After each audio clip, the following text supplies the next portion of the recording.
Price லார்டுங்க. நல்லா இருப்பீங்கன்னு ஆண்டவராகிய இயேசுவின் நாமத்தில் நம்புகிறேன். இந்த ரெகபோத் தினந்தோறும் தேன் துளி என்கிற இந்த வேத பகுதியில் உங்களை பார்ப்பதில் மிகுந்த சந்தோஷங்க. இன்றைக்கு நம்ம தியானிக்க போகிற வேத வார்த்தை என்னன்னு சொன்னால், ஏசாயாவின் தீர்க்க தரிசன புத்தகத்தில் 60ஆம் அதிகாரத்தில் 20வது வசனத்தை வாசிக்கிறோம். உங்கள் துக்க நாட்கள் முடிந்து போகும். உண்மையாக சொல்கிறேங்க, எத்தனையோ மனிதர்கள் இன்றைக்கு இந்த சூழ்நிலை என் வாழ்க்கையில் மாறாதா, இந்த பிரச்சனை என் வாழ்க்கையில் ஒரு முடிவுக்கு வராதா, எப்பொழுதுமே என் வாழ்க்கையில் ஒரு கேள்விக்குறியான ஒரு நாட்களை நீங்கள் நகர்ந்து கொண்டிருக்கிறீங்களா? இன்றைக்கு உங்களை பார்த்து தான் இந்த வார்த்தை பேச போகுது.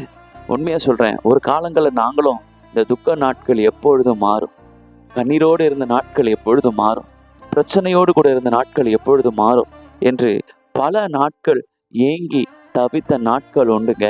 ஆனால் எப்பொழுதெல்லாம் இயேசு சொன்ன இந்த வார்த்தையை நாங்கள் நம்பினோமோ, அந்த வார்த்தையின்படி நாங்கள் விசுவாசித்தோம், நாங்கள் நல்லா இருக்கிறோம்.